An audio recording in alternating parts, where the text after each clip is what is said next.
જય આટકેશ બધાને. આપણે આજે નવું સ્તોત્ર શિવરક્ષા સ્તોત્ર એ શરૂ કરશું. કોઈ પણ સ્તોત્ર એ કોને લખ્યું છે, ક્યારે લખ્યું, કેવા સંજોગોમાં લખ્યું, તો એ જાણીએ તો આપણે સ્તોત્ર વિશે વધારે સારી રીતે સમજ પામી શકીએ.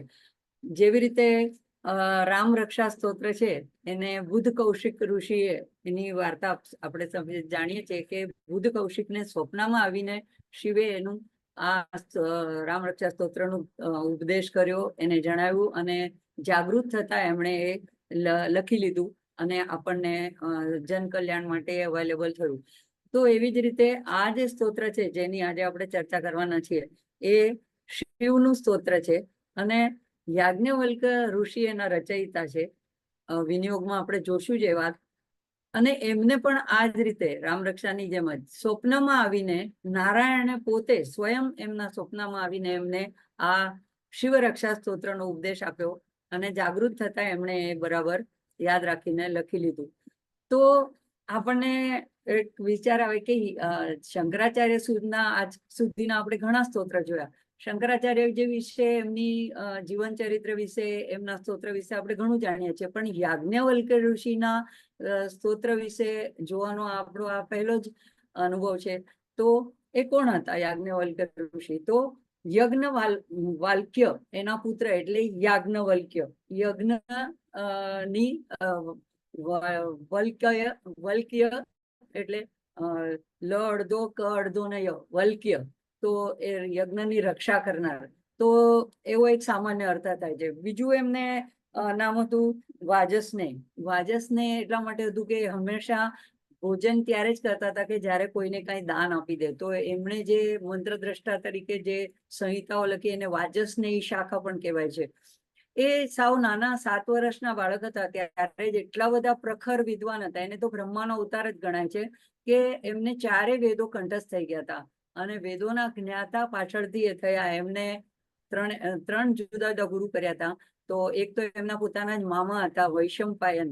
તો ઘણા ઓલામાં આવે છે વૈશંપાયન ઉવાચ કરીને. તો એ વૈશંપાયન ઋષિ એમના મામા હતા અને એમણે એમને આ યજુર્વેદના મંત્રોનું જ્ઞાન આપ્યું હતું. પણ કોઈ વાતથી એ નારાજ થઈ ગયા હતા અને ત્યારે એને કીધું કે તું મારું આપેલું જ્ઞાન પાછું આપી દે. તો ગુરુની આજ્ઞા પ્રમાણે એમણે બધું જ્ઞાન એમને પાછું સુપ્રત કરી દીધું અને એ એમના બીજા અન્ય શિષ્યોએ ગ્રહણ કરી લીધું પક્ષીનું રૂપ લઈને. કારણ કે ગુરુ ન આપે ત્યાં સુધી જ્ઞાન લેવાના અધિકારી નથી હોતા શિષ્યો, પણ એ લોકોએ આવી રીતે લીધું તો એ તેતરનું રૂપ લીધું. તો એટલે તૈતરીય શાખા કહેવાય છે. જ્યારે પછી આમણે બીજા એક ગુરુ પાસેથી પણ જ્ઞાન લીધું, પણ કોઈ હિસાબે એ ગુરુ પણ કોઈક વાતથી નારાજ થઈ ગયા. તો પછી એમણે વિચાર્યું કે હવે મારે કોઈ મનુષ્યને ગુરુ બનાવવા જ નથી. એટલે એમણે સૂર્યની આરાધના કરી અને કહેવાય છે કે સૂર્ય પ્રત્યક્ષ પ્રગટ અશ્વરૂપે થઈને એમની સામે એને વરદાન માંગવાનું કીધું. ત્યારે એમણે કીધું કે મારા ગુરુ પણ ન જાણતા હોય ને, અથવા તો જગતમાં કોઈ ન જાણતું હોય એવા મંત્રોનો મને ઉપદેશ આપો. એટલે ત્યારે એમને યજુર્વેદના મંત્રોનો જગતમાં પહેલી વાર સૂર્યનારાયણે એમને ઉપદેશ આપ્યો અને એના એ જ્ઞાતા કહેવાના. તો એમણે એના શુક્લ યજુર્વેદ ની સંહિતા કહેવાય છે. એમાં બીજા ઋષિઓ પણ છે, પણ મુખ્ય એના મંત્ર દ્રષ્ટા જે છે મહર્ષિ યાજ્ઞવલ્ક. તો એની જ અંદર આ શુક્લ યજુર્વેદની અંદર આપણે એક શિવ સંકલ્પ સૂક્ત પહેલા જોયું હતું. તો એ શિવ સંકલ્પ સૂક્ત અષ્ટાધ્યાયી રુદ્રનો પહેલો એના અમુક મંત્રો શરૂઆતમાં બોલાય છે. તો એ શિવ તન્મે મન શિવ સંકલ્પમસ્તુ. તો એ જ એમાં અષ્ટાધ્યાયી રુદ્ર અષ્ટાધ્યાયી પણ એનો સમાવેશ પણ એનો પણ ઉલ્લેખ ત્યાં જ આવે છે. અને બધા જ પ્રકારની પૂજા અથવા તો ધાર્મિક અનુષ્ઠાન અથવા તો ધાર્મિક કંઈક સંસ્કાર, વિવાહ સંસ્કાર હોય, જનોય ઉપનયન સંસ્કાર હોય, તો ત્યારે આ યજુર્વેદના મંત્રોને ઉચ્ચાર કરવામાં આવે છે, એને ઉપયોગમાં લેવામાં આવે છે. તો આટલા બધા અધિકાર સંપન્ન એવા યાજ્ઞવલ્ક ઋષિ હતા. અને શિવની આરાધના અભિષેક તો ખાસ રુદ્રમથી થાય છે. એ રુદ્રી 11 વાર કરો તો રુદ્રી, પછી લઘુરુદ્ર થઈ જાય છે, એનાથી 11 વાર કરો તો મહારુદ્ર, પછી અતિરુદ્ર, તો આ યજ્ઞો પણ શિવને ઉદ્દેશીને જે થાય છે એના રચયિતા એટલે કે એના મંત્રોના રચયિતા જે છે એ યાજ્ઞવલ્ક ઋષિ છે. હવે એમણે બીજો એક મહત્વનો ગ્રંથ લખ્યો છે શતપથ બ્રાહ્મણ. અને જેમ વેદોના 4 વિભાગ છે તો એમાં બ્રાહ્મણ આવે છે, તો એમાં મંત્રનો વિભાગ આવે છે, જ્ઞાનકાંડ, અને છેલ્લે જે જ્ઞાનકાંડ આવે, પહેલા કર્મકાંડ આવે, છેલ્લે જે જ્ઞાનકાંડ આવે છે એને ઉપનિષદ કહેવાય છે. તો આ શતપથ બ્રાહ્મણની અંદર જે ઉપનિષદ સમાવેશ છે એને કહેવાય છે બૃહદારણ્યક ઉપનિષદ. એ બહુ મહત્વનું ઉપનિષદ છે. અને બૃહદારણ્યક ઉપનિષદની અંદર આ યાજ્ઞવલ્કજીનો અને ગાર્ગી જે તે જમાનાની વિદુષી એવી મહિલા હતી કે જે વેદ ઉપર ચર્ચાઓ કરી શકતી હતી જનકની સભામાં, તો એનો આખો એ સંવાદનો ઉલ્લેખ બૃહદારણ્યક ઉપનિષદની અંદર આવે છે. હવે જનક યાજ્ઞવલ્ક જીવનના એમના ઋષિના જીવનના 2 પ્રસંગો જોવા જેવા છે. એક તો પેલા એવું થાય છે કે જનકના દરબારમાં એકવાર જાય છે. જનક રાજા જ્ઞાન પ્રેમી હતા અને એ હંમેશા આત્મા વિશે જાણવા માટે ઉત્સુક હતા. તો બધા આસપાસના ઋષિઓને અને મહર્ષિઓને પોતાને ત્યાં દરબારમાં આમંત્રણ કરતા હતા અને ચર્ચાઓ, વાદ વિવાદ, વિમર્શ એવું સત્ર ગોઠવતા હતા. અને પછી પોતે એક દ્રષ્ટા તરીકે, લિસનર તરીકે, સાંભળનાર તરીકે એનો આનંદ લેતા હતા. અને એમાંથી જે કોઈ વધારે કુશળ હોય એને પોતે રાજા હતા તો એને કઈ ને કઈ ઇનામ પણ આપતા હતા. અને એવા ઇનામની લાલચે પણ ઘણા એવા બ્રાહ્મણો, ઋષિઓ, મહર્ષિઓ એમના રાજ્યમાં દરબારમાં હંમેશા આવીને આવા વેદ ઉપર શાસ્ત્રાર્થ કરતા હતા. તો એકવાર યાજ્ઞવલ્કજી પણ એમના દરબારમાં પહોંચે છે. તો ત્યારે યાજ્ઞવલ્કીજીને જનક મહારાજ આમ ભલે એ કઈ કોઈની કસોટી લેવા નહોતા માંગતા, પોતે જાણવા માંગતા હતા.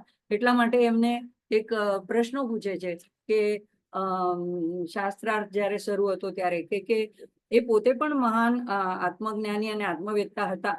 અને તો એમણે ત્યારે હજી એમને જ્ઞાન સંપાદન કરવા માટે યાજ્ઞવલ્કજીને એમણે પૂછ્યું કે આપણે જે જોઈએ છીએ એ કોની જ્યોતિથી દેખાય છે, એટલે કે શેના દ્વારા, કઈ એવી વસ્તુ છે કે જેના દ્વારા આપણે આંખેથી જોઈ શકીએ છીએ. તો ત્યારે યાજ્ઞવલ્કીજી જવાબ આપે છે કે સૂર્યની જ્યોતિને કારણે આપણે જોઈ શકીએ છીએ. આપણી આંખ બરાબર હોય, કઈ એમાં રોગ ન થયો હોય, આપણને કોઈ એમાં બીમારી પણ ન હોય અને સામે વસ્તુઓ પણ હાજર હોય, છતાં પણ જો એકદમ ગાઢ અંધકાર હોય તો આપણને એ વસ્તુ પ્રત્યક્ષ થતી નથી, આપણે જોઈ નથી શકતા. અને દિવસે આપણને જે કાંઈ વિશ્વ પ્રપંચમાં દેખાય છે એ સૂર્યની જ્યોતિને લીધે દેખાય છે. અને સૂર્ય એ આપણા ચક્ષુઓની પણ દેવતા ગણાય છે. આ તો ઇન્દ્રિય છે, એ પણ ભૌતિક છે, પણ એની અંદર દેવતા જે એને ચલાવનાર છે, જે એને પ્રકાશ આપનાર છે, તો એ સૂર્ય છે, સૂર્યનારાયણ ભગવાન છે. તો એટલા માટે એમ કે છે કે સૂર્યની જ્યોતિને કારણે જોઈ શકે છે. તો જનક રાજા આગળ પ્રશ્ન પૂછે છે કે જો સૂર્ય અસ્ત થાય સાંજના વખતે, આખો વખત તો નથી હોતો, ત્યારે કોની જ્યોતિથી આપણે જોઈએ છે? ત્યારે કે છે કે ત્યારે આપણે ચંદ્રમાના પ્રકાશથી જોઈએ છે. કારણ કે વહાણવટાઓ પર કોઈ જતા હોય તો અંધારામાં જતા હોય તો ચંદ્રના પ્રકાશથી. તો પછી હજી આગળ પૂછે છે કે જ્યારે સૂર્ય, ચંદ્ર, તારા, નક્ષત્ર કંઈ પણ ન હોય, કોઈ એવી અમાસની ગાઢી અંધકાર ભરેલી રાત હોય અથવા તો વરસાદની રાત્રિ હોય, તો ક્યારેક આકાશમાં કાંઈ જ ન દેખાતું હોય, ત્યારે આપણે કોની જ્યોતિથી આપણે જોઈએ છીએ? તો ત્યારે કે છે કે અંધકારમાં આપણે શબ્દોની જ્યોતિથી જોઈ શકીએ છીએ. એટલે કે એકદમ ગાઢ અંધકારમાં 2 વ્યક્તિઓ જંગલમાં ભૂલા પડ્યા હોય તો કોઈ એકબીજાને અવાજ દે કે હા હા ભાઈ આ બાજુ આવી જાઓ, હું અહીંયા ઊભો છું, અથવા આ તરફ આવી જાઓ, તો એ અવાજની દિશામાં, અવાજની જ્યોતિથી પ્રેરાઈને વ્યક્તિ ત્યાં પેલા બીજા માણસ સુધી પહોંચી જાય છે. એટલે કે શબ્દોના પ્રકાશથી આપણે જોઈએ છે. તો પછી કે છે કે શબ્દ ન હોય ત્યારે, તો ત્યારે કે છે કે આત્માની જ્યોતિથી બધું જોઈએ છીએ, આત્માની જ્યોતિથી જ બધા કર્મો થાય છે. ત્યારે પછી જનક રાજા પૂછે કે આત્મા શું છે? તો જે વિશેષ જ્ઞાનથી ભરપૂર છે, જીવન અને જ્યોતિથી ભરપૂર છે, જે હૃદયમાં પણ છે જીવન રૂપે, અને અંતઃકરણમાં જ્યોતિ રૂપે છે, અને સંપૂર્ણ શરીરમાં જે વિદ્યમાન છે એ જ આત્મા છે. તો હવે જનક રાજાને સંતોષ થઈ જાય છે. એટલે એમના દરબારમાં એમનું માન ભર્યું સ્થાન હોય છે. હવે એકવાર જનક રાજા એમને એવો એક સામાન્ય પ્રશ્ન પૂછી બેસે છે કે વૈરાગ્ય શું છે? તો હવે કોને કહે છે વૈરાગ્ય? અને કારણ તમે મને કહો છો કે વૈરાગ્ય વગર મુક્તિ શક્ય નથી, એવું તમે વારે વારે કહો છો. બધા જ્ઞાનીઓ આ વાત કહે છે કે તમે વૈરાગ ન કરો જ્યાં સુધી કોઈ પણ વસ્તુમાંથી એટેચમેન્ટ છોડો નહીં, જગતની બધી વસ્તુમાં ધ્યાન રાખો, બધામાં આકર્ષણ રાખો અને ભગવાનને પણ મેળવવા માંગો, એ શક્ય નથી. તો જનક રાજા સામાન્ય પૂછે છે કે વૈરાગ કોને કહે છે? તો કારણ તમે તો કહો છો કે વૈરાગ વગર મુક્તિ શક્ય નથી, માટે આ સત્ય પુરાવા સાથે મને જાણવામાં રસ છે. હવે યાજ્ઞવલ્ક્યજી વિચારમાં પડ્યા કે પુરાવા સહિત કેમ કીધું હશે? બાકી તો એ પણ જાણે છે કે વૈરાગ્ય કોને કહેવાય, બધી વસ્તુથી એટેચમેન્ટ છોડી દેવાનું, એને વૈરાગ્ય કહેવાય. હું પણ એ જાણું છું, એ પણ જાણે છે. છતાં એમણે મને આવો પ્રશ્ન કેમ કર્યો? આવું યાજ્ઞવલ્ક્યજીના મનમાં આવે છે. એટલે આની પાછળ કઈ કારણ હોવું જોઈએ. એટલે એમ કે છે કે આ પ્રશ્નનો ઉત્તર હું તમને કાલે આપીશ. હવે ઘરે આવ્યા અને ત્યારે એમને ભાન થયું કે હું વૈરાગ્યની વાત કરું છું, પણ હું તો ગ્રહસ્થ છું, મેં તો હજી કઈ છોડ્યું નથી મારા જીવનમાં. તો ત્યારે પોતાની બંને પત્નીઓને બોલાવીને કે છે, એક ઋષિ ભારદ્વાજની પુત્રી કાત્યાયની અને બીજી એક મિત્ર ઋષિની પુત્રી મૈત્રેયી. તો બંનેને બોલાવીને પૂછે છે, કહે છે કે જો મેં સંન્યાસ લેવાનું નક્કી કર્યું છે, તો મારી સંપત્તિનો હું તમારા બંનેની વચ્ચે સરખે ભાગે વહેંચણી કરી દેવા માંગુ છું. તો કાત્યાયની તરત કબૂલ થઈ જાય છે કે હા બરાબર છે, કારણ કે એમને પુત્ર પણ હતા, તો એમને આગળ ગ્રસ્ત તરીકેની જવાબદારી કરવી હતી, એટલે આશ્રમને પણ સંભાળવો હતો, એટલે એમાં પણ કઈ ખોટું નહોતું. પણ મૈત્રેયીને એમ લાગે છે કે આ બધું છોડીને પણ જો એમને સંન્યાસ લેવાનો વિચાર આવ્યો છે, તો એનો મતલબ કે આનાથી પણ વધુ કઈ શ્રેષ્ઠ, વધુ ઉત્કૃષ્ટ વસ્તુ પામવા માટે જવા માંગે છે સંન્યાસ લઈને. તો એ કઈ વસ્તુ છે? એટલે પછી કે છે કે તમે મને આ બધું ધન સંપત્તિ આપી દેશો તો શું એનાથી મને અમરતા પ્રાપ્ત થશે? કે છે કે ના, એ તો બધું ભોગવ્યા પછી પણ અમર તો ન બની શકાય. તો પછી કે તમે જે વસ્તુને પામવા માટે જવા ઈચ્છો છો એનું જ્ઞાન મને આપો, એટલે હું તમારા જ્ઞાનની સંપત્તિની ભાગીદાર થવા માંગુ છું, મને આ સંપત્તિ નથી જોતી. આ એનો અવાજ, પેલી વાત સાંભળીને ખૂબ જ ખુશ થાય છે યાજ્ઞવલ્ક્યજી, અને પ્રેમથી એમને બધી વસ્તુ જણાવે છે. એક મિનિટ, કોઈ બેલ મારે છે, હું જોઈ લઉં.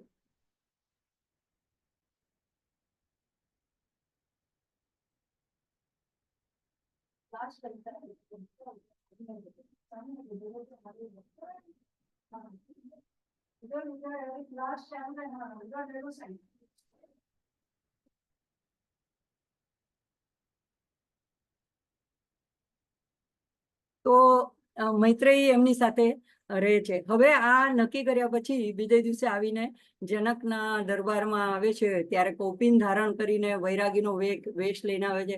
જનક રાજા સડક થઈ જાય છે કે રાજશ્રી આ શું થયું? ત્યારે એમણે કહે છે કે આ તમારા પ્રશ્નનો ઉત્તર છે. એમ કે ના ના, હવે મને સમજાઈ ગયું વૈરાગ્ય શું છે, તમે આ વેશ કાઢી નાખો.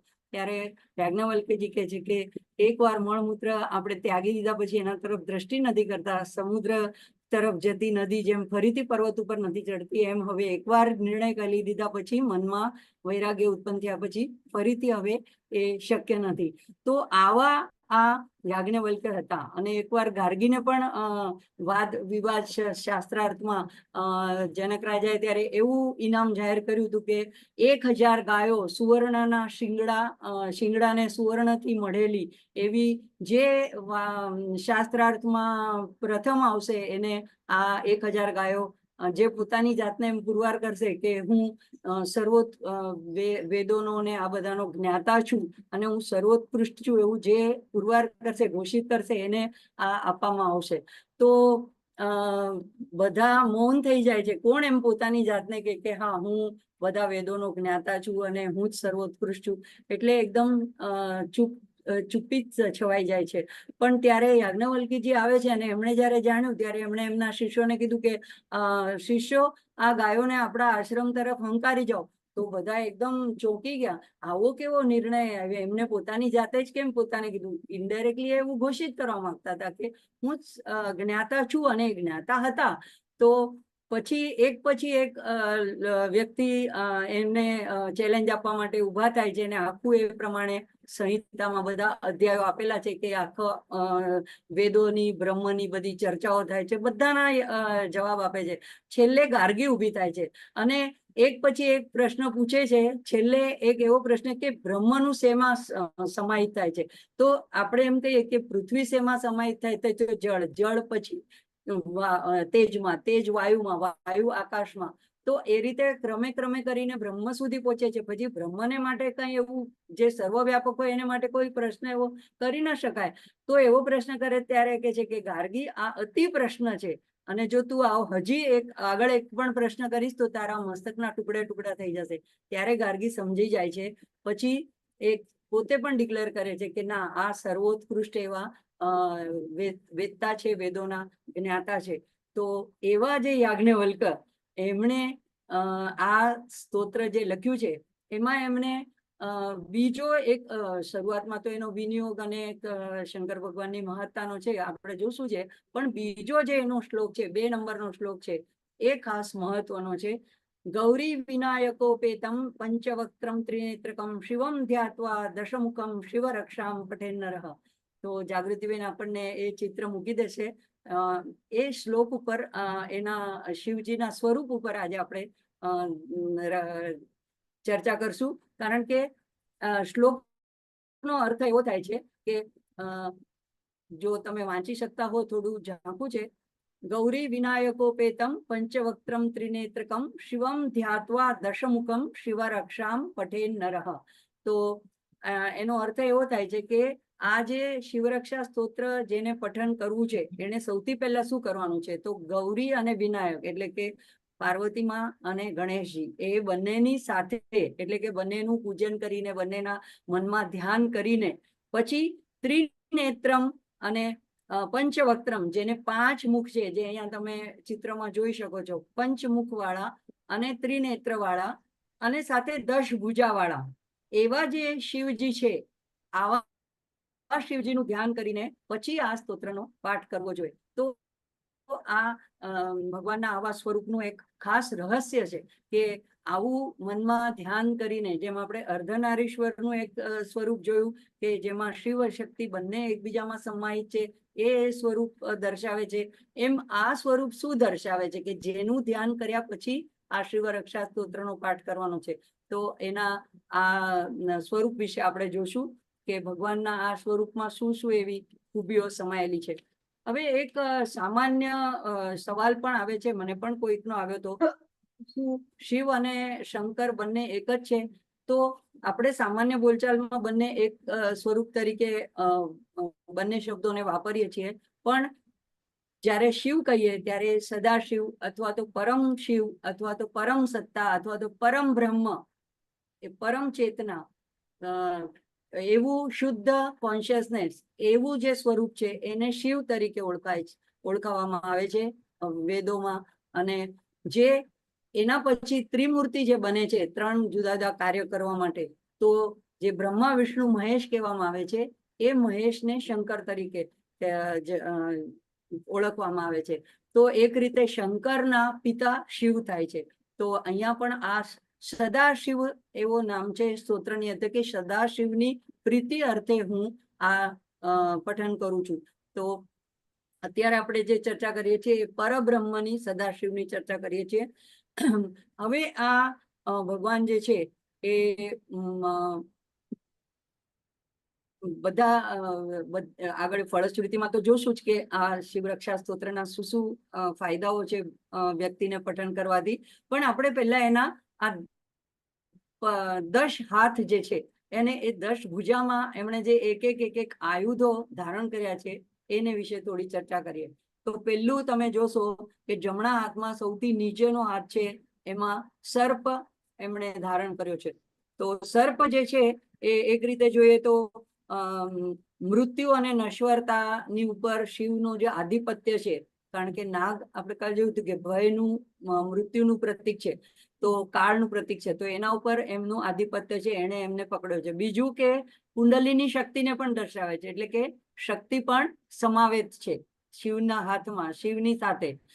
ત્રીજું કે સર્પ જે છે એ એના જીવનમાં એકવાર પોતાના આખા શરીરની ચામડી, કાંચળી ઉતારી દે છે અને નવી ચામડી ધારણ કરે છે.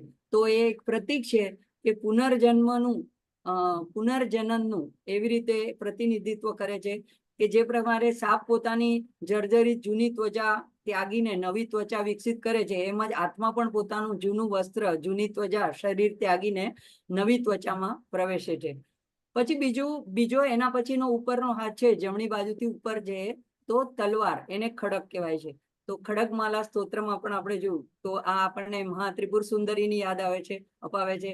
કુંડલીની શક્તિ પણ આપણને સર્પ રૂપે, કારણ કે 3.5 વેટોળા કરીને આપણા મૂળાધાર ચક્રમાં પણ છે, તો એ પણ આપણને માની યાદ અપાવે છે. અને અહીંયા ખડક, તો એ ખડક વૈરાગ્યનું પ્રતિનિધિત્વ કરે છે. જેમ ખડક શું કરે છે, તો એ છેદન કરે છે રાક્ષસોનું, દુષ્ટ પ્રવૃત્તિઓનો, કાપીને એનો સંહાર કરે છે. તો એ આપણને એવો સંદેશ આપે છે કે આ જે વ્યક્તિ, સાધક પોતાની આધ્યાત્મિક ઈચ્છા, આકાંક્ષા, માગણી એટલી બધી એની જગતમાં હોય છે, તો એ સાધકે શું કરવું જોઈએ? એને છેદન કરવું જોઈએ. અને પોતાના જે ઈગો હોય, પોતાનો જે અહમ છે, એનું પણ છેદન કરવું જોઈએ. અને ભગવાન આ આયુધ દ્વારા એમ બતાડે છે કે મારા જે ભક્ત છે એના હું જીવનમાં એનો અહંકાર રહેવા દેતો નથી, એના અહંકારને હું નષ્ટ કરું. જે મારે શરણાગત થાય છે એની દુષ્ટ પ્રવૃત્તિઓને, એના દુષ્ટ વિચારોને, એની અંદરના વિકારોને હું કાપીને નિર્મૂળ કરી દઉં છું. તો એક તો દુષ્ટોને માટે એ સંહારક શક્તિ તરીકે છે, અને ભક્તોને માટે આધ્યાત્મિક પથમાં આગળ લઈ જનાર એવું એક પ્રતીક છે. ત્રીજું છે ત્રિશૂળ. આ ત્રિશૂળના તો અનેક અર્થ લોકોએ કાઢ્યા છે. કે એક તો છે કે આપણામાં ત્રિવિધ તાપ, આપણા જીવનમાં જે લોકોએ મનુષ્ય જન્મ લીધો છે, એક તો આગળના કઈ કર્મો હતા એટલે જ આપણને આ જન્મ લેતી દેતી પૂરું કરવા માટે લેવો પડ્યો છે. તો એમાં 3 પ્રકારના તાપ હોય છે: આધિ ભૌતિક, આધિ દૈવિક, આધ્યાત્મિક. આધિ ભૌતિક એટલે જે સંસારના કોઈ લોકો દ્વારા, કોઈ હિંસક પ્રાણી દ્વારા, કોઈ શત્રુ દ્વારા એવી વસ્તુ કે આપણાથી અલગ હોય પણ એ આપણને ત્રાસ આપતી હોય, કાંઈ કોઈ જીવ જંતુ દ્વારા એવું આપણને કાંઈ કષ્ટ પડે, તો એ બધા તાપોને કહેવાય છે ભૌતિક કારણ. એને લીધે દુઃખ અને કષ્ટ વેઠવું પડે છે. બીજું આવે છે આધિ દૈવિક. આધિ દૈવિક એટલે કોઈ એવા આપણા પૂર્વજન્મના કર્મો હોય કે કોઈ કુદરતી જ એવી આફત આવી જાય, જેમ કે કોઈ પૂર આવી જાય, કોઈ જ્વાળામુખી, કોઈ ભૂકંપ, સુનામી. જેમ કે કોરોના કાળ આવી ગયો, તો હવે કોરોનામાં બધા નથી જતા, જે લોકો બચી જાય છે બચી જાય છે. મોટી મોટી ઉંમરના બચી ગયા છે અને સાવ યંગ પણ ચાલ્યા ગયા છે. તો આ પૂર્વજન્મના કર્મોને હિસાબે હવે એમાં કોઈ એકને આપણે જવાબદાર કે કારણ નથી બતાડી શકતા. તો એવી જે આવે છે તાપ, જે આપણને બાળે છે, આપણને જે કષ્ટ આપે છે, એને કહેવાય છે આધિદૈવિક. આધ્યાત્મિક ત્રીજું એ છે અજ્ઞાનતાને લીધે, એટલે કે આપણી અંદરના એમાં બીજા કોઈ જવાબદાર નથી. આપણી અંદરનું અજ્ઞાન, આપણી અંદરના રાગ દ્વેષ વિકારો, આપણી અંદરના નકારાત્મકતા, તો એ બધી એવું હોય કે કોઈને સારી વાતો સાંભળવામાં રુચિ જ ન થાય, કાં તો મન કોન્સન્ટ્રેશન જ ન કરે, કોઈ ધ્યાન ન લાગે, કોઈ ભજન કરવા બેસે તો એમાં કાંઈ ને કંટાળો આવવા માંડે, આળસ આવવા માંડે, બગાસ આવવા માંડે, નીંદર આવવા માંડે સત્સંગમાં. તો આ બધા માનસિક જે વિકારો છે કે જે આ તાપ છે, જે આપણને અજ્ઞાન દૂર નથી કરતા, એ આપણા આધ્યાત્મિક એવા તાપ કહેવાય. તો આ ત્રણેય ત્રિવિધ તાપને, ત્રિશૂળના 3 પાંખડા હોય છે, તો એ 3 પાંખડાથી ભગવાન આપણા ત્રિવિધ તાપોને દૂર કરે છે. બીજું આવે છે કે એ ત્રિમૂર્તિ બ્રહ્મા વિષ્ણુ મહેશ, એનું બંનેનું ત્રણેયનું સ્વરૂપ પણ બતાડે છે, ત્રણેયનું એકીકરણ પણ બતાડે છે. ઉપર 3 છે પણ નીચે દાંડો 1 છે, એટલે કે એક સદાશિવમાંથી જ આ 3 બાર એના સૃજન, પાલન અને વિનાશના પ્રતિક રૂપે એ 3 પાંખડા દર્શાવે છે. ત્રીજું છે કે આપણામાં 3 ગુણો છે, સત્વ, રજસ, તમસ. તો એ 3 ગુણોનું પણ પ્રતિક આ ત્રિશૂળ છે, અને ત્રિશૂળથી ભગવાન આપણને આપણા ગુણોને દૂર કરીને સત્વ, રજસ, ગુણાતીત બનાવે છે. જે એના ભક્તિમાં ડૂબી જાય છે એને આ ત્રિગુણથી પાર લઈ જાય છે. એના પછી છે આપણું સ્વરૂપ છે સચ્ચિદ આનંદ. તો સચ્ચિદ આનંદ 3 પાસા છે પણ છે તો એક જ બ્રહ્મ. તો એનું એકીકરણ બતાડે છે કે સચ્ચિદ આનંદ એ 3 જે પાસા છે બ્રહ્મના, કે સત્ય છે 3 કાળમાં, જે ચિદ એટલે જ્ઞાન સ્વરૂપ છે અને જે આનંદ સ્વરૂપ છે, એમાં આનંદ સ્વરૂપમાં ત્રિપુર સુંદરી છે, સત અને ચિત જે છે એ શિવ છે. શિવ અને શક્તિ બંને એક બીજા વગર રહી નથી શકતા. તો એ આ ત્રિશૂળ પણ આપણને માની યાદ અપાવે છે અને એ આપણું લક્ષ્ય યાદ કરાવે છે કે આપણે આ સચ્ચિદાનંદ સુધી પહોંચવાનું છે. આ રીતે ભગવાનનું ત્રિકાળદર્શીપણું પણ આ ત્રણ બતાડે છે કે ભગવાન ત્રણેય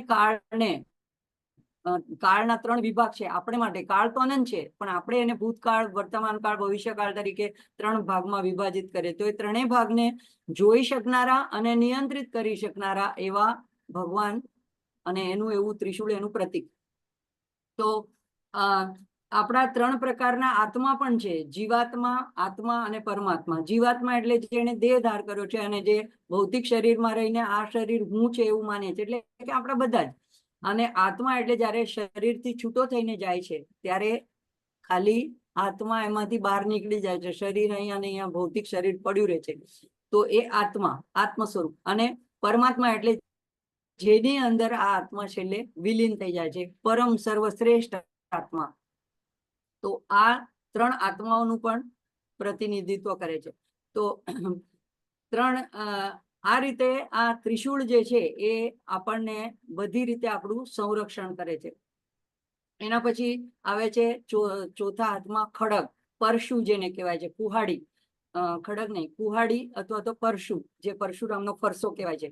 તો એ પરશુ એવું એનું અર્થઘટન કરવામાં આવે છે કે એક પરશુમાં કોઈ વાર કુહાડીથી તમે જોયું છે કે જો ઝાડને કે કોઈ મોટા થડને કાપવાનું હોય તો એક ઘામાં એના કટકા ઘણીવાર નથી થતા હોતા. વારે વારે મોટા ઝાડને કાપવું હોય તો વારે વારે વારંવાર પ્રયાસ કરવો પડે છે અને એનાથી પછી એનું છેદન થઈ જાય છે.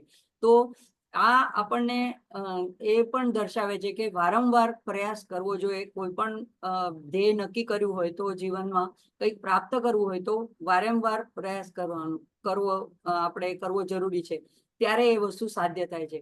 પછી ડાબી બાજુ આવ્યા.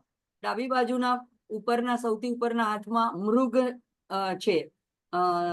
તમે ઘરેથી મોબાઈલમાં ઝૂમ કરીને જોશો તો વધારે ક્લિયર દેખાશે. હરણ. તો મૃગલાંછન એવું પણ આગળના સૂત્રમાં ભગવાન માટેનું વિશેષણ આવતું હતું. તો આ મૃગને એમણે પકડીને રાખ્યું છે. તો મૃગ જે હરણ જે છે એ ચંચળતાનું પ્રતીક છે. સૌથી બધા પ્રાણીઓમાં કોઈ ચંચળ હોય એમ માછલી છે, પણ એ પ્રાણીમાં નથી ગણાતી. તો અહીંયા પશુપતિનાથની દ્રષ્ટિએ એમણે આ હરણને પ્રતીક તરીકે લીધું છે, પોતે ધારણ કર્યું છે કે હરણ જે છે એ ચંચળતાનું પ્રતીક છે. મનુષ્યની અંદર એવું ચંચળતાનું પ્રતીક કોણ છે? તો મન છે.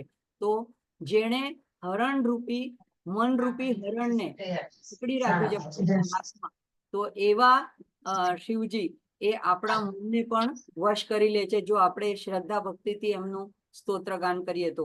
અને બીજું શું છે કે જ્યારે ચંચળ વસ્તુ હોય એને જો કાબુમાં કરી લે, જેમ કે મનને કાબુમાં કરી લે, તો મન એ એકાગ્ર થઈ જાય છે, શાંત થઈ જાય છે.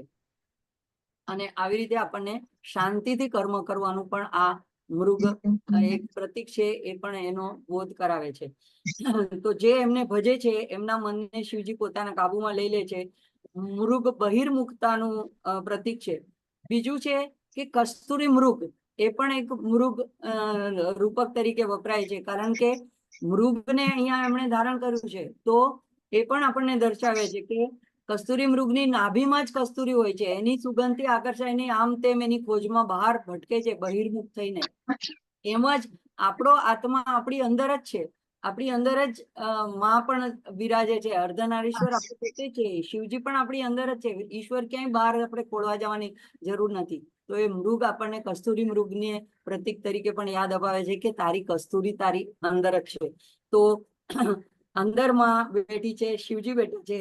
તો આપણે એને મંદિરોમાં, તીર્થોમાં બહાર ગોતવા માટે ફાંફા મારીએ છીએ. તો કબીરદાસજીનું ભજન પણ યાદ આવે છે, મોકો કહા ઢૂંઢે બંદે મેં તો તેરે પાસ મેં. બ્રહ્માનંદજી પણ એમ જ કે છે કે જે શાંત બેસીને ધ્યાન કરે છે તો એને પ્રભુની પ્રાપ્તિ થઈ જાય છે. એમ ખોજી હોય તુરત મિલી જાય પલ ભર કી તલાશ મેં. તો કબીરજીનું બહુ સુંદર ભજન છે. તો અહીંયા એના પછી આવે છે ડમરું.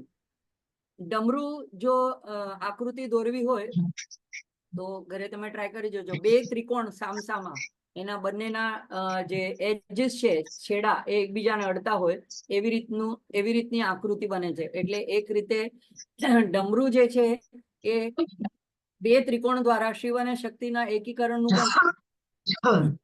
તો આ ડમરુના તાલ ઉપર શિવજી આનંદમાં પણ નૃત્ય કરે છે, ત્યારે પૃથ્વીનું સૃષ્ટિનું સર્જન થાય છે. અને ક્રોધમાં જ્યારે કરે છે નૃત્ય, તે તાંડવ નૃત્ય, ત્યારે એનો પ્રલય વિનાશ થાય છે.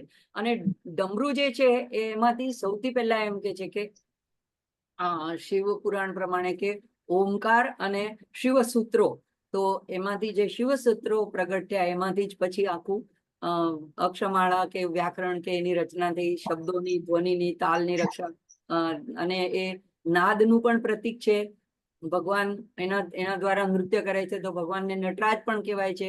તો આ બધાનું પ્રતીક સુર, તાલ, લય, નાદ અને આ શિવસૂત્રો, એ બધાનું નૃત્ય, તો એ બધાનું પ્રતીક ડમરું છે. તો એના પછી આવે છે શંખ. તો ક્રૌંચ શંખ પણ કહેવાય છે કે એ ઘણી બધી વસ્તુઓનું પ્રતિનિધિત્વ કરે છે. શંખ ક્યારે વગાડવામાં આવે છે? તો જ્યારે કોઈ પેલું તો આપણને કહ્યું છે મંદિરોમાં વગાડવામાં આવે છે, તો એ નેગેટિવિટીને દૂર કરે છે. ગીતામાં પણ આવે છે કે યુદ્ધ શરૂ થતા પહેલા ભીષ્મ એક શંખ વગાડે સૌથી પહેલા. તો એ શંખ ફૂંકીને જાણે કે જયઘોષ કરે છે, અથવા તો યુદ્ધને શરૂઆત કરવાનું એલાન કરે છે. હવે એમણે તો એક શંખ ફૂંક્યો, પણ પછી ભગવાને, શ્રી કૃષ્ણએ પાંચજન્ય શંખ જ્યારે ફૂંક્યો, ત્યારે સામેના સૈન્યમાં એકદમ એ લોકોના હૃદય વિદીર્ણ થઈ ગયા, એટલે કે ભયભીત થઈ ગયા, એ કાંપી ગયા. અડધા તો અડધો એ લોકોનો ઉત્સાહ જ ઓસરી ગયો. તો જે ધર્મના પથ પર ચાલતા હોય છે એના માટે આ શંખ ધ્વનિ એનામાં ભય પેદા કરે છે, પણ જે ધર્મના માર્ગમાં થાય છે એનામાં ઉત્સાહ ઉત્પન્ન કરે છે. અને સાવધાન રહેવાનો, સાવચેત રહેવાનો, એવો પણ એને એક સંદેશો મળે છે. અને જે સામે અવસર આવ્યો એનો સારી રીતે લાભ ઉઠાવવાનો છે, કાર્ય સિદ્ધ કરવા માટે તૈયાર થઈ જજો, તો સાવધાન થઈ જવાનો, એવો પણ એમાંથી અર્થ નીકળે છે. બીજું છે કે મંદિરમાં એને નાદ બ્રહ્મના પ્રતીક તરીકે આરતીની પહેલા આપણે શુભ કાર્યમાં પણ કોઈ પણ વસ્તુની સારી માંગલિક પ્રસંગની શરૂઆત કરતી હોય તો એમાં પણ સંધ્યા સમયે પણ વગાડવામાં આવે છે. તો આ બધા શુભ સ્પંદનોને લીધે વાતાવરણ પવિત્ર થાય છે. હજી આગળ એમ પણ એનું પ્રતીક ગણાય કે સમુદ્રના જળચરોને ઘર પૂરું પાડે છે, કારણ કે આ શંખની અંદર એ લોકો પોતાનું રહેઠાણ બનાવે છે. તો આપણને એવી કરુણા પણ શીખવે છે.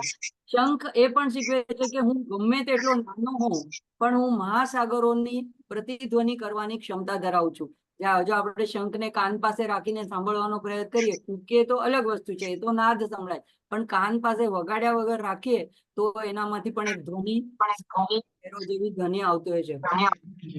આ કોનો અવાજ વચ્ચે આવ્યા કરે છે? પ્લીઝ મ્યુટ કરી દેજો. શંખ આપણને મોહની નિદ્રામાંથી જાગવાનો પણ સંદેશ આપે છે. આવો એક શંખ ભગવાને ધારણ કર્યો છે. પછી આવે છે ચક્ર, સુદર્શન ચક્ર. તો શિવજીએ એવું ચક્ર વિષ્ણુ ભગવાનની ભક્તિ જોઈને, જ્યારે સહસ્ત્ર કમળ ધરાવતા હતા ભગવાન પૂજા કરવામાં, એક કમળ ઓછું પડ્યું, ભગવાને છુપાડી દીધું હતું. ભગવાન પોતાના નેત્ર કમળ અર્પણ કરવા માટે તૈયાર થઈ જાય છે, ત્યારે શિવજી પ્રગટ થઈને એમને એની ભક્તિથી પ્રસન્ન થઈને એમને સુદર્શન ચક્ર આપે છે. ચક્ર એ પરિવર્તનનું, ગતિનું, સાતત્યનું પણ પ્રતિનિધિત્વ કરે છે. એટલે જીવનમાં આપણને હંમેશા આગળ ને આગળ ગતિ કરવાનું શીખવે છે. ચક્રમાં ક્યાંય આદિ અંત નથી, તેમજ શિવના પણ કોઈ આદિ કે અંત નથી. ચક્ર આપણને ભવચક્રમાં છોડાવે છે. પોતાના ચક્રથી આપણું આ ભવબંધન છેદે છે અને આપણને મુક્તિ અપાવે છે. ચક્ર એ સમયનું પણ પ્રતિનિધિત્વ કરે છે. કાળ ચક્ર કહેવાય છે કે સમય આગળ સર્યા કરે છે, કે જેમ કે કલાક, મિનિટ, કલાક, દિવસ, મહિના, વર્ષ, સદી, એવી રીતે. તો આ વ્યક્તિએ પોતાની આધ્યાત્મિક પથ પર પણ નિરંતર આગળ વધતા રહ્યું છે. એટલે એક વિશેષ પરિસ્થિતિ થઈ ગઈ, ચલો હવે બધું થઈ ગયું છે, જવાબદારી પૂરી થઈ ગઈ, એમ કરીને આમ શાંતિથી બેઠા રહે, ના, તો હવે ઈશ્વરને પ્રાપ્ત કરવા માટે મંડી પડવું જોઈએ. તો એટલે આ આપણને સતત આગળ ચાલતા રહેવાનું, ધપતા રહેવાનું, એવું ગતિમાન રહેવાનું, એવું એક પ્રતીક છે અને એવું આપણને એક સંદેશો આપે છે. એટલે ભરપૂર એનો સમયનો સદુપયોગ કરી લેવો જોઈએ, કારણ ગયેલો સમય પાછો આવતો નથી. એટલે આ આપણને કાળચક્રનું પણ યાદ અપાવે છે, એવું ચક્ર ભગવાને ધારણ કર્યું છે. અને વરદ મુદ્રા, જમણા હાથની એક મુદ્રા છે, એ વરદ મુદ્રા છે. તો આપણે બધા જાણીએ છીએ કે શિવજી એટલા ભોળા છે કે વિચાર કર્યા વગર જે વ્યક્તિ જે માગે એને એ વસ્તુ આપી દે છે. જેમ કે ભસ્માસુરને પણ વરદાન આપી દીધું હતું. ગજાસુરે કીધું કે મારી સાવ નિકટ આવીને મારા પેટની અંદર તમે સમાહિત થઈ જાઓ, તો એમાં પણ ચાલ્યા ગયા. આવી રીતે ભગવાન એટલા ભોળા છે કે જે માગે એને એ વસ્તુ આપી દેવા માટે તત્પર હોય છે. તો અમૃતની વહેંચણીમાં પણ મોહિની રૂપ લઈને વિષ્ણુ ભગવાને થોડો ભેદ કર્યો હતો કે દેવોને આપવા માટે તત્પર થયા. પછી એમાં ભલે રાહુ કેતુ આવીને, એટલે એક અસુર આવીને બેસી ગયો અને એમણે એના ધડ અલગ કર્યું, ગળું કાપીને. એટલે રાહુ અને કેતુ એમ બે ભાગ થઈ ગયા એના. પણ ભગવાને ક્યારે કોઈનામાં ભેદ નથી, ન માનવ, ન દાનવ, ન દેવતા. જે એમના શરણાગત થયા, જે એમને થોડી પણ ભક્તિ કરી, થોડું જળ ધરાયું, એનાથી ખુશ થઈને એમને વરદાન આપી દે. તો એવી રીતે વરદ અને અભય મુદ્રા. અભય મુદ્રા, ડાબો હાથ અભય મુદ્રા છે. તો ભક્તને બધા પ્રકારના ભયથી અને ખાસ કરીને મૃત્યુના ભયથી પણ મુક્ત કરે છે. તો માર્કંડેયને પણ ચિરંજીવ બનાવી દીધા છે. તો કાળના કાળ મહાકાળ છે, અને જેને શ્રદ્ધા પૂર્ણ છે, તો જેને ભગવાન ઉપર પૂર્ણ શ્રદ્ધા છે, એ અભય થઈ જ ગયો. કારણ કે પછી આપણે ચિંતા કરવાની જરૂર જ શું? જે વ્યક્તિ પોતાના પિતાના ખોળામાં બેસી જાય છે, પછી એને પિતાએ એની જવાબદારી ઉપાડવાની હોય છે. તો એને એમ કે મારો નાથ, મારો પિતા, મારો મહાદેવ બેઠો છે, તો મારે શું ચિંતા? બધું એની જાણમાં છે. તો ભક્ત નિશ્ચિંત થઈ જાય છે. અને ભગવાન અભય મુદ્રા ધારીને કહે છે કે તમે મારા બાળકો છો, તો તમારે મારાથી ડરવાની જરૂર નથી. ભગવાનનું ભલે ભયંકર રૌદ્ર રૂપ પણ હોય, ભગવાને ગળામાં સર પણ ધારણ કર્યા હોય, રાખ ભભૂતિ એને વિલેપન કર્યું હોય, પણ એ આપણને ભય પમાડતા નથી. તો આપણે એક નાના શિશુ બનીને એમની ભક્તિ કરીએ તો આપણને કોઈ વાતનો ડર રહેતો નથી. આ સિવાય પણ શિવજીના હાથમાં, નટરાજ સ્વરૂપમાં હાથમાં અગ્નિ હોય છે. તો એ અગ્નિ પણ બધી જ વસ્તુ નાશવંત છે અને રાખમાં પરિણમે છે, એ બાબતને દર્શાવે છે. અને અગ્નિ જ્ઞાનનું પણ પ્રતીક છે. જેમ કે લલિતા સહસ્ત્રમના નામમાં આવે છે ચિદગ્નિ કુંડ સંભૂતા. આમ અગ્નિ ગમે તે વસ્તુને સ્વાહા કરે છે, પણ એને પવિત્ર બનાવી દે. અપવિત્ર વસ્તુ પણ નાખો તો અગ્નિમાં બધું બળીને ભસ્મ થઈને એકરૂપ રાખરૂપ થઈ જાય છે. તો ભગવાને એને એ અગ્નિને ત્રીજી આંખમાં અગ્નિને પણ ધારણ કર્યો છે. અહીંયા ભલે હસ્તમાં નથી બતાડ્યો, પણ નટરાજમાં સ્વરૂપમાં હાથમાં અગ્નિ બતાડ્યો છે. પછી કપાલ, ખોપડી. તો જ્યારે અન્નપૂર્ણાના સ્વરૂપમાં જોશો એવા ચિત્રમાં, તો ભગવાન એ ખોપડીનું, કપાલનું પાત્ર લઈને અન્નપૂર્ણા મા પાસે ભિક્ષા માગે છે કાશીમાં. અને એ ભિક્ષામાં 3 કોળિયા માં એને પીરસે છે. એમાંથી ભગવાન તૃપ્ત થાય છે, સાથે આખું જગત પણ તૃપ્ત થઈ જાય છે. તો બ્રહ્માજીના એકવાર એવા નિંદનીય કર્મ માટે કે પોતાની પુત્રી ઉપર વાસનાની દ્રષ્ટિથી એની પાછળ પડે છે, એવી એક વાત આવે છે કથા પુરાણોમાં. તો એમાં ભગવાન ક્રોધિત થઈને એનું એક શિરચ્છેદ કરી નાખે છે. તો બ્રહ્માનો એ જે શિર હતું, એને ભગવાને કપાલ તરીકે પોતાના હાથમાં ધારણ કર્યું છે. તો કોઈને ભગવાનને દંડ દેવો હોય, તો એને ઈચ્છાઓની પર અંકુશ લગાડવા માટે તો ભગવાન એને આ રીતે શિરચ્છેદ પણ કરી શકે છે. તો પછી આવે છે, અને એટલે કપાલ હાથમાં ધારણ કર્યું છે, એટલે એને કપાલી એવું પણ એક નામ મળ્યું છે. પછી શાંત મુદ્રામાં દક્ષિણામૂર્તિના રૂપમાં બેઠા હોય, તો ભગવાનના હાથમાં જપમાળા છે. જપમાળા છે ભગવાનમાં મન સંપૂર્ણપણે એકાગ્ર કરવાનું એક સાધન છે. અને સૌથી મહત્વનો મોટો યજ્ઞ, શ્રેષ્ઠ યજ્ઞ ગીતામાં પણ કીધો છે કે જપ યજ્ઞ. તો ભગવાને એને પોતાની વિભૂતિ કીધો છે. તો જપ નિરંતર ઈશ્વર સાથે, ઈષ્ટ સાથે અનુસંધાન કરવાનું સૂચન કરે છે. અને ભગવાન પણ રામ નામના ધ્યાનમાં હંમેશા બેઠા હોય છે. તો જપમાળા માં પણ મણકા વર્તુળમાં હોય છે, એટલે ખ્યાલ નથી રાખવાનો હોતો કે કેટલા મંત્ર જપ્યા. આંગળી પર વેઢા પર કરીએ તો આપણને ખબર પડે કે હવે આટલા થયા, પણ જપમાળામાં આપણને જ્યાં સુધી મેરુમણી નથી આવતો ત્યાં સુધી ખ્યાલ નથી આવતો, એટલે આપણું મન એમાં એકાગ્ર થઈ શકે છે. આમ 108 મણકાને પણ જ્યોતિષ શાસ્ત્રની દ્રષ્ટિએ જોઈએ તો આપણો દરેકનો જન્મ એક ચોક્કસ નક્ષત્રમાં થાય છે, અને એનો આપણા કુંડળી પર પ્રભાવ હોય છે, ચંદ્રની રાશિ અને નક્ષત્ર. તો એ નક્ષત્રના પણ 4 પાદ હોય છે. તો એ 4 પાદ એટલે કે 4 વિભાગ એને ગુણ્યા 27, તો કુલ 108 વિભાગોમાં કોઈ પણ એક વિભાગમાં વ્યક્તિનો જન્મ થાય છે. તો આ 108 મણકાની માળા જ્યારે કરીએ છીએ અથવા તો અષ્ટોત્તર નામનો જપ કરીએ છીએ ત્યારે એ બધાને રક્ષણ થઈ જાય છે. બધા ક્યાંક કોઈ પણ પાદમાં જન્મ્યા હોય તો એ સર્વભૂત માત્રનો એમાં રક્ષણ થઈ જાય છે. તો આ રીતે આ જપમાળા આપણને ઉપયોગી થાય છે. જપમાળા નિરંતરતા પણ બતાડે છે કે જીવનમાં સારા માઠા પ્રસંગો આવે છે, આપણે જપમાળામાં એક મણકા ઉપર ઉભા નથી રહેતા, આગળ વધે છે. એટલે જીવનમાં પ્રસંગો તો આવ્યા કરે, પણ આપણે એના ઉપર વિચાર કરતા કે શોકમાં ડૂબીને ઉભા નથી રહેવાનું, આગળ વધતા રહેવાનું છે. તો આપણું ભગવાન જેનું ધ્યાન કરીએ છીએ તે આપણું ધ્યાન રાખશે, એ ભરોસો આપણે દ્રઢ રાખવાનો છે.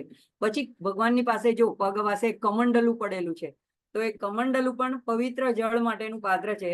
તો બ્રહ્માંડમાં સૌથી જળ એ આવશ્યક અને પૂજનીય ગણાય છે. તો કહેવાય છે કે ભગવાનના એ કમંડળમાં જે અમરતાનું અમૃત છે.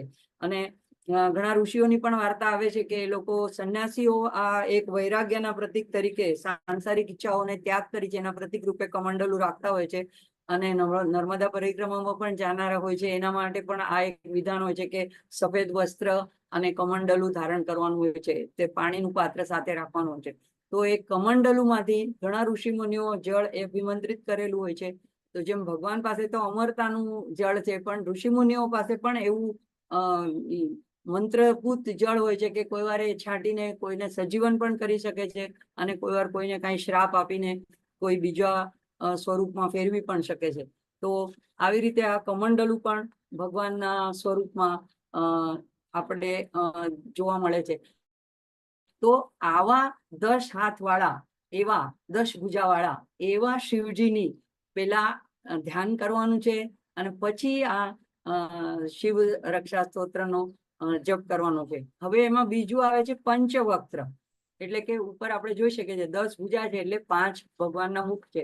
તો એ પંચમુખી ભગવાનનું જે સ્વરૂપ છે એ આપણે જ્યારે શ્રીયંત્ર જોયું હતું ત્યારે પણ એનું જોયું હતું કે 4 દિશાના 4 દરવાજા અને એક ઉર્ધ્વ, તો એ રીતે પણ એમાં સમાવેશ થાય છે.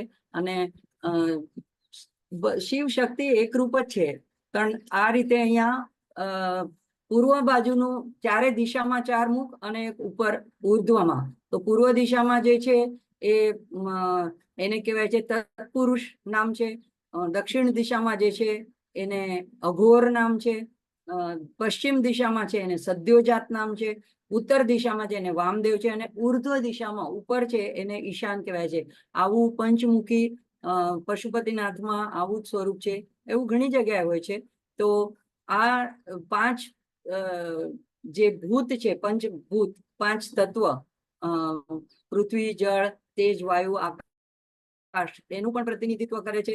અને એ જ પ્રમાણે પૂર્વમુખ છે એ સૃષ્ટિ નું પ્રતીક છે, દક્ષિણ સ્થિતિ, પશ્ચિમ પ્રલય, ઉત્તરમુખ અનુગ્રહ કૃપા, અને ઉર્ધ્વમુખ નિગ્રહ અથવા તો જ્ઞાનનું સૂચક છે.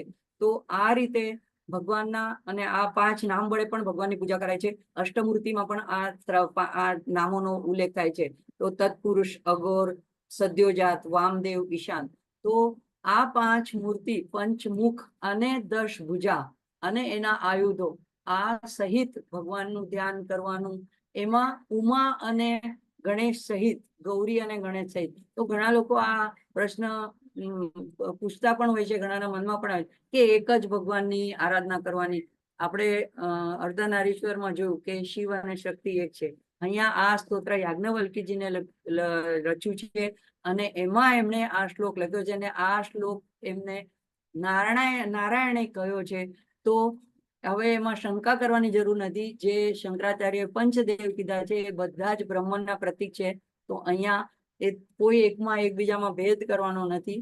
એ ત્રણેયની શિવ, પાર્વતી અને ગણપતિ ત્રણેયને ધ્યાન કરી, ગણેશજી તો સર્વપ્રથમ છે અને શિવ પાર્વતી એકબીજાથી અભિન્ન છે, એને ધ્યાન કરીને પછી આ શિવ રક્ષા સ્તોત્રને આગળ એની ચર્ચા કરવાની છે. તો એને પઠન કરવાનું છે.